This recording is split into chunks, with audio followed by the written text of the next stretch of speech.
What's happening, people? Welcome back. Welcome back to Existential Rehab, issue number 2.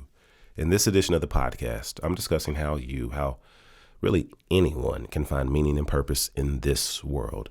And I do mean this tumultuous, turbulent, uncertain, and often dangerous and violent world. If I'm correct, we should be able to find meaning and purpose in any given world within some standard for quality if we're being reasonable. Now, what I'm ultimately trying to get you to see in this video, this episode, this edition, is that you should never look for meaning and purpose in rigid, brittle, ungiving, inflexible, narrowly defined, and impermanent things. It's a trap, even though it can be alluring. It can seem like it's something that's easily accessible. We don't have to spend our lives chasing, mentating, trying to theorize and define something for ourselves if there's something that exists already that is motivating and empowering. Well, of course you want to do that. Of course you want to do that, but that is a trap.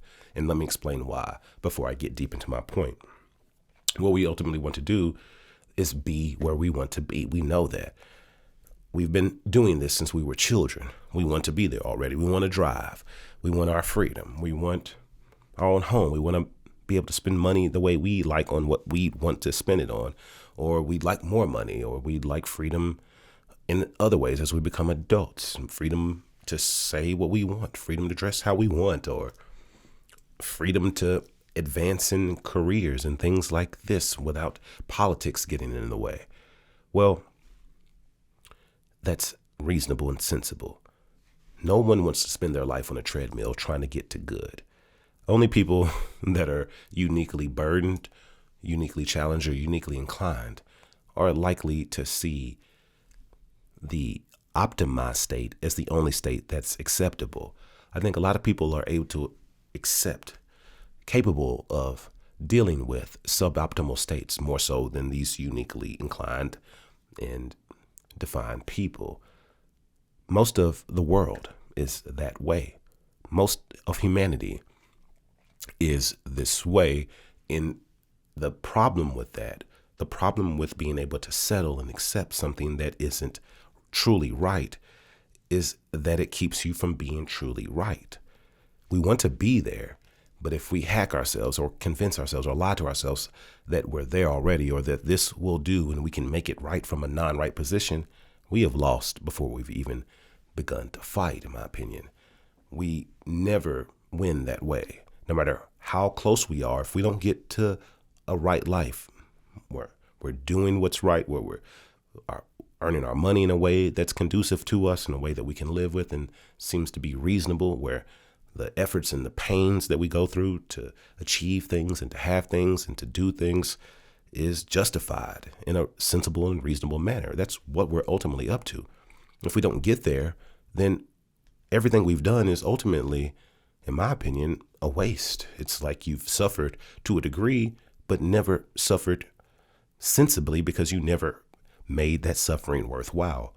There is no consolation prize, in my opinion, other than a rightly lived life. Now, people can argue with this, and people can have different experiences and different opinions on what a rightly lived life is. And some people may see a spectrum. Some people may see a single point.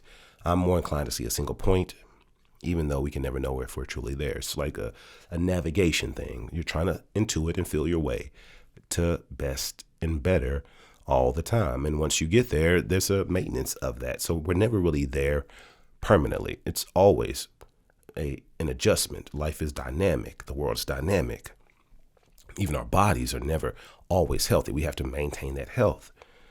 So what I see is people that aren't like me or you, potentially, but are inclined and adapted and evolved and innately capable in different ways that society and culture, ways that the economy or political ideologies may find ready-made use for. This is a dangerous way to be. If you are very athletic or very talented in a demonstrable and appreciable way, then you may find something that seems like a purpose and a meaning that isn't truly that. or at least one that will not last and endure long enough to cover your life. And what I'm talking about, for a few examples, is athletics. Maybe you want to be an Olympic gold medalist. Maybe you want to entertain and you're creative and you want to write plays or perform and you want to win an Academy Award, an Oscar. Or maybe you want to argue and debate truth and law and standards and precedents, and you want to be a Supreme Court justice, because why wouldn't the highest goal of whatever domain you're in be your ultimate aspiration, unless you have a reason for settling in a different position? Maybe you want to lead in God. Maybe being the president of the United States is the way you want to lead in God and advise and be an example for your flock and your people. It doesn't matter. Many people are more inclined, either through birthright, circumstances, innate nature, innate ability, or cultivated ability for these things than other people.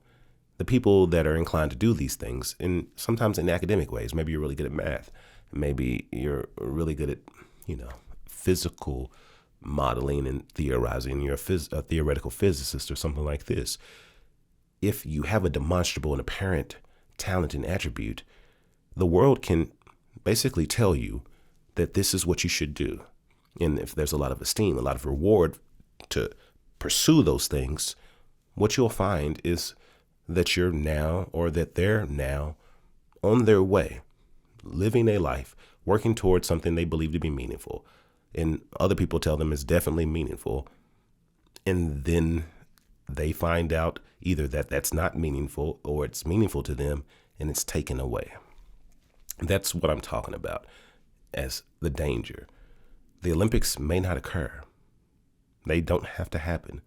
And if that's what your life is predicated on, you are in a precarious position and you're likely not to have meaning in this world or any other world if we continue to live in a complex, adaptive, dynamic environment. If you want to win an Academy Award, we know that award shows are declining in viewership. The people that support them, that believe in these awards as meaningful achievements and accolades, are declining in numbers. They're dying. They're getting older. And young people don't value these things. So if you want to win an Academy Award and nobody cares anymore, or the awards are no longer held, then your lifelong aspiration is no longer even achievable. This is the jeopardy that I'm talking about. Even in the United States, whether it be becoming a Supreme Court justice or the president of the United States, if these things are dependent on the United States' existence, which they aren't within your control either. And nations must not exist. They're like larger corporations. They're likely to exist. Apple and Google and Facebook are likely to continue for another 5 to 10 years, almost certainly, but they don't have to. The United States is likely to be here, but it doesn't have to be. So even things that seem to be more true, more indelible, immutable, aren't truly immutable. And if you bank your meaning and purpose on those things, you're always at risk.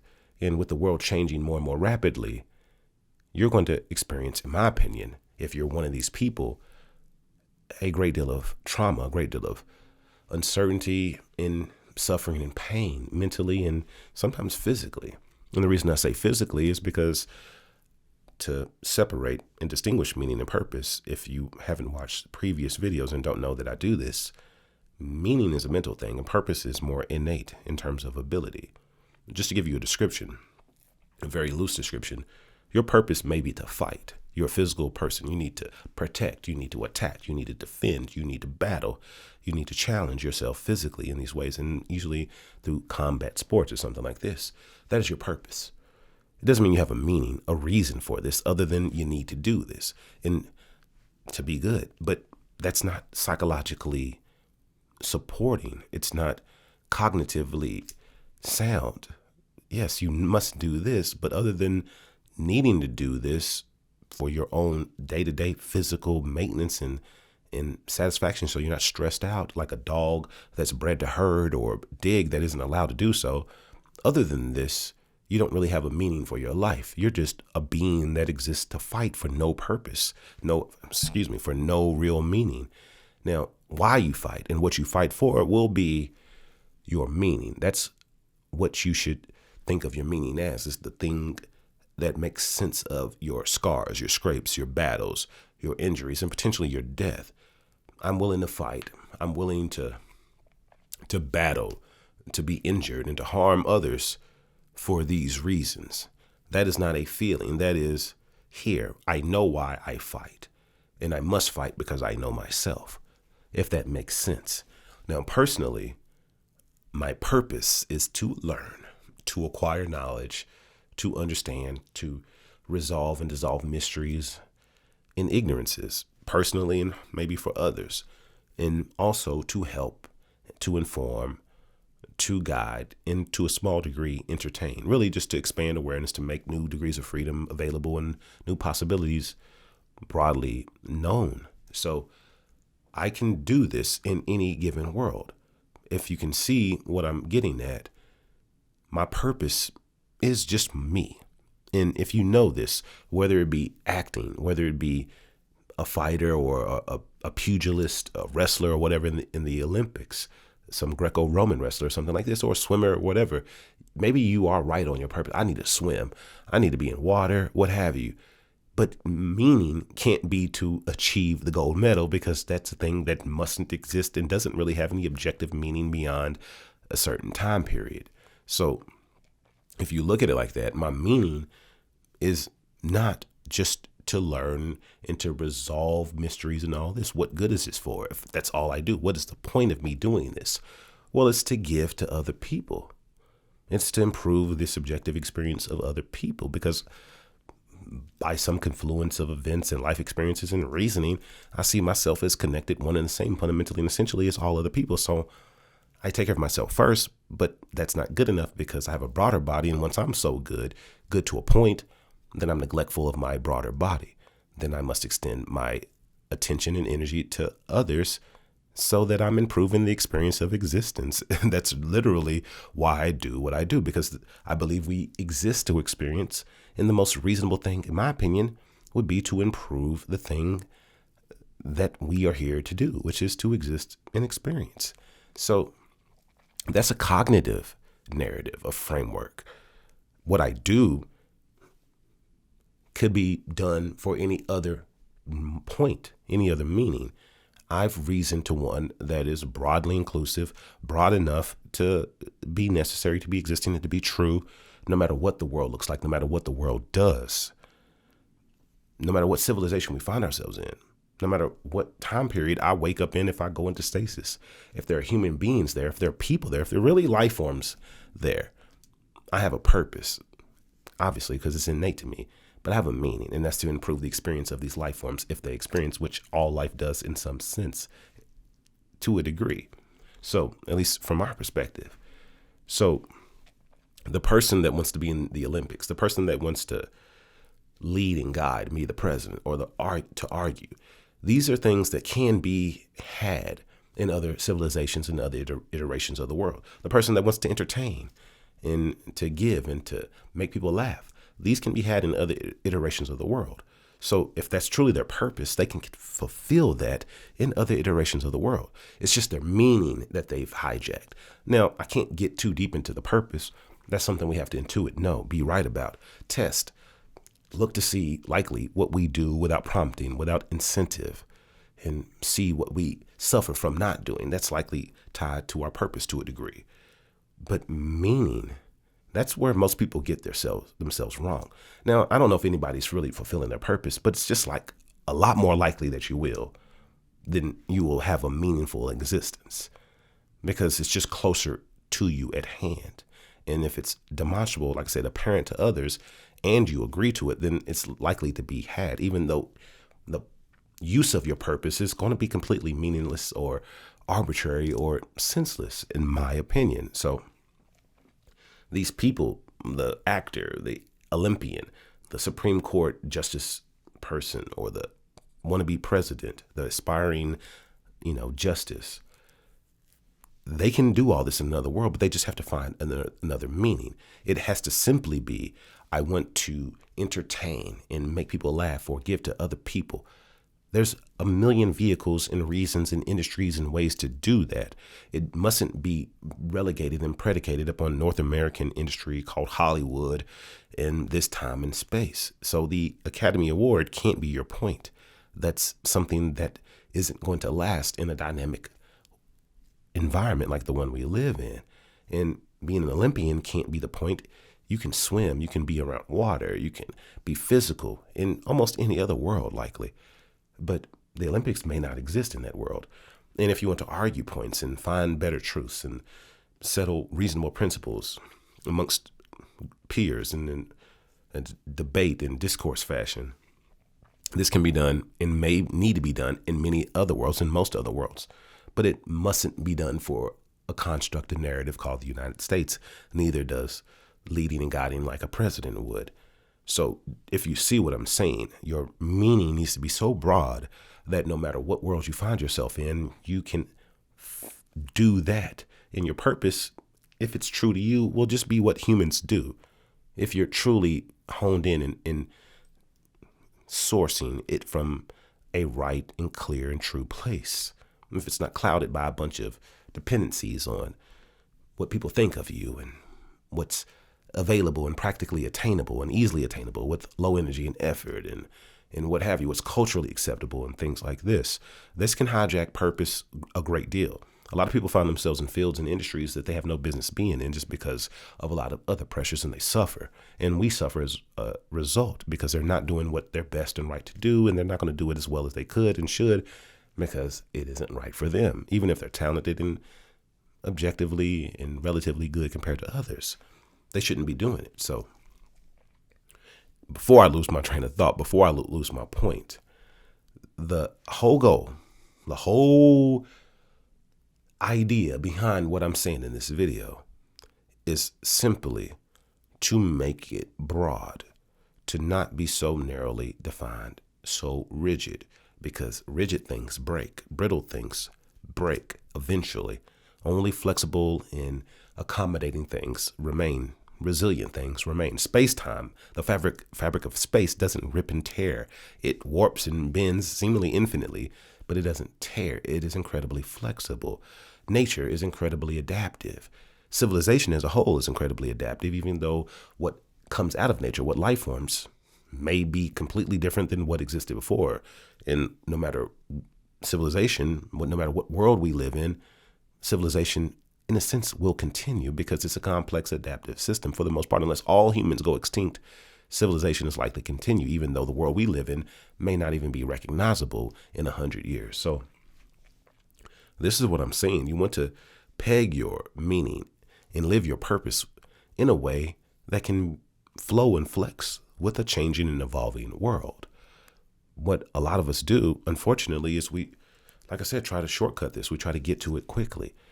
Well, what can I do so that I can hurry up and stop fighting and trying and working and putting forth effort so I can essentially just settle in and tell myself a story that I'm good and that I've done good and that this is enough. Well, when we do that, we do this in narrow, in confining, in almost arbitrary ways. We do it within an organization, a company, something that just must not exist throughout the year. It could be acquired, it could implode financially, be dissolved legally through a stroke of a pen.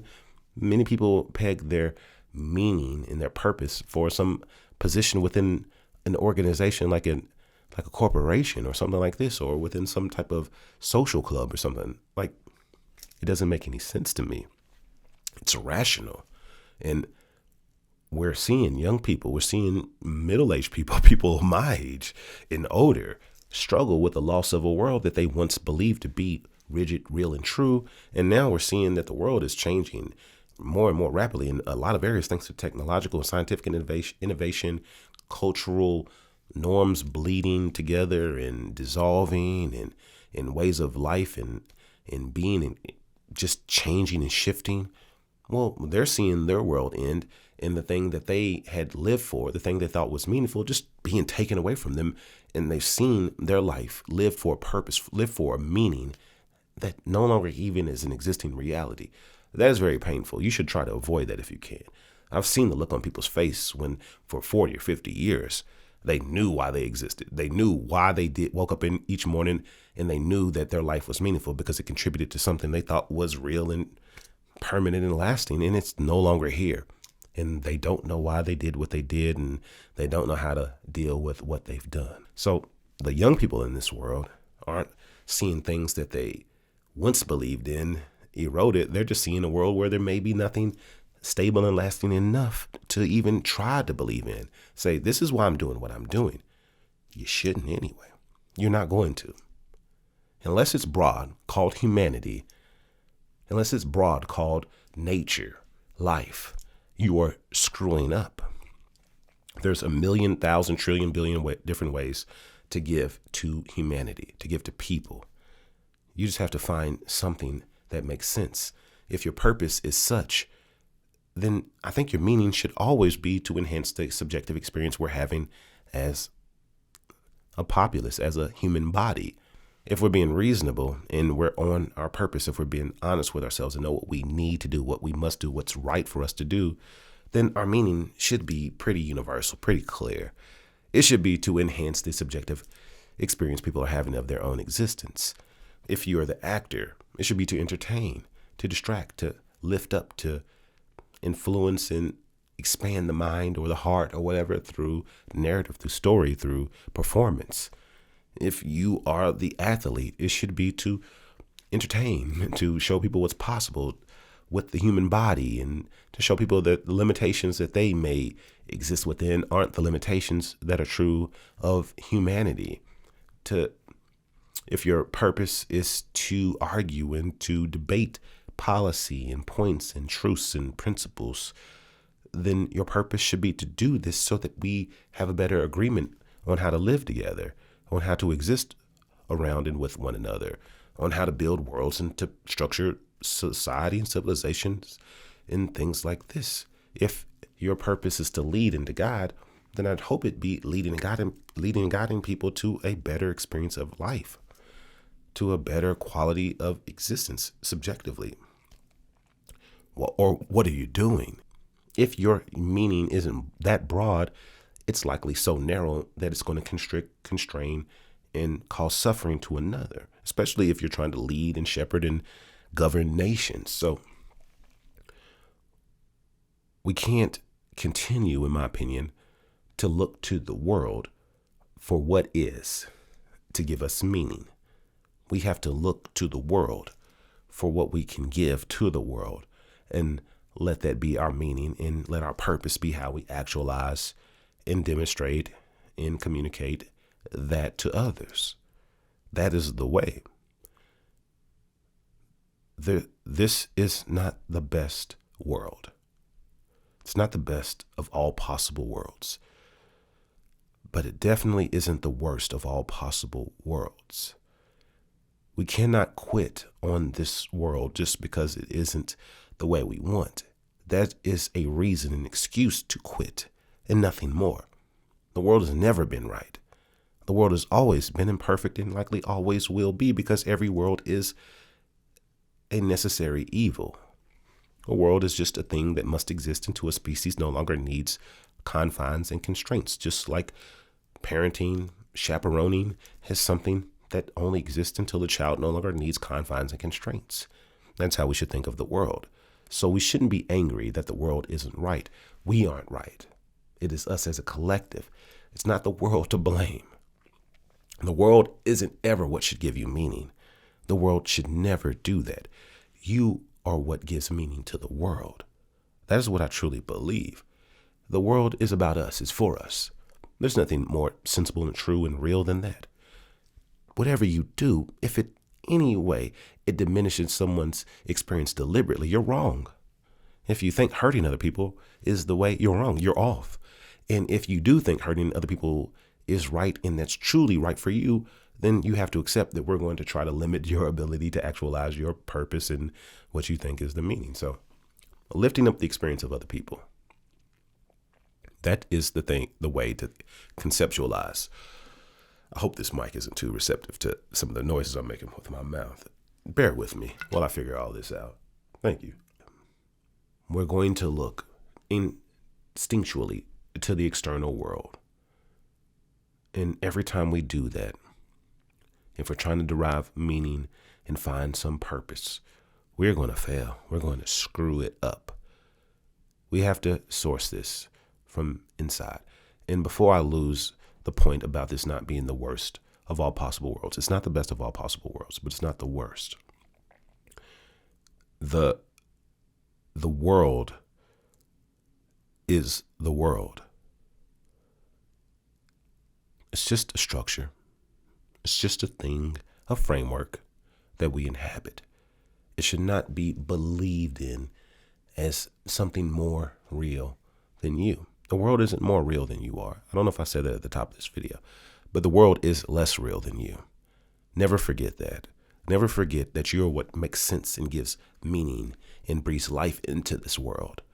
It takes from you, you give to it, you support it, not the other way around. And it does support you collectively if it's sustainable, if it's built in a seemingly reasonable enough fashion, then it will give to you if it's right. But a lot of times the world's going to take, it's going to abuse because the world often isn't right. But you should never let that hijack or divert your meaning and your purpose, because that never ends. If we're young, this is very challenging and difficult, but it's a lot easier if you're young than if you are 35, 45, 55, because it's hard to teach an old dog new tricks. It just is. The adaptability of people declines as they get older unless they've maintained a high degree of adaptability. I believe I have, but I'm still not necessarily looking forward to a great deal of change and a great deal of newness just for the sake of it. And I'm not interested in that in any way, shape, or form. So for people my age and older, dealing with this world is a very challenging thing simply because what we once believed was true and real is being stripped away. For the younger generations, this is a world that seems to be pointless and devoid of sense. But you have to remember, it's your role, it's your job, especially as the youth, the new humans, the inhabitants of hopefully a future world and the leaders and builders of hopefully a better world, that this is an opportunity. When things dissolve, when things destabilize, there's opportunity there. When things are incredibly rigid, when the old guard is there, yes, they can give you sense. They can tell it to you and lay it out for you. And you can be like, yes, I know the world. I know this. But all that was ever going to happen is you would wake up and come to your senses at some point and realize that they didn't know anything. Now you know that they don't know anything. And yeah, it seems like, oh, I wish somebody would tell me. But if they told you, you will lose. Be brave enough. Be bold enough. Trust in yourself enough to know that you can do this and you must do this. That was always the way. You've actually won and gained because you don't have to learn the hard lesson that the world isn't the thing that should be giving you meaning. You know now, and it is much easier to begin right action than to undo a lifetime of wrong action and thinking and belief and try to begin anew. So this is where I think we are. Hopefully I didn't overstay my welcome. Hopefully I didn't beat this point to death and make this an incredibly painful and boring listen and watch. If I haven't done that and you are already subscribed, if you aren't already subscribed, like and subscribe now if you want to do that. And if you all are already a subscriber and a champion of this line of thinking, this approach to life, then I appreciate you. I really do. And I appreciate you all for watching in general. Either way, I hope you get this point. Make it broad. Things that aren't broad are too narrow. And when they're narrow, they're highly defined. And highly defined things are incredibly easy to destroy and upset. You're a highly defined pattern of energy and matter. You can be easily upset. A boulder in a mountain, better yet, the Sahara, the Mojave Desert, a sand pile isn't highly defined and it isn't easily upset. You can flip it, somersault it, and if it lands back in roughly the same position, no one may know the difference. So think about it that way. You don't want to peg your whole entire existence on things that can be easily upset. You're already well defined. Just don't know yourself well enough, likely. The world is just a system that adapts. It's complex and it's resilient, but it isn't necessarily any one thing, any one way. Just a cage, a womb, a cocoon to keep us sheltered until we're mature enough to do without it. That's all. Thank you for watching. You have a great day. I hope you enjoy this. Hopefully the nasal congestion and all this will be over soon, and my normal cadence and speech pattern will return. Either way, let me know if this was beneficial in any way, and I'll see you on another one. You take care. Later.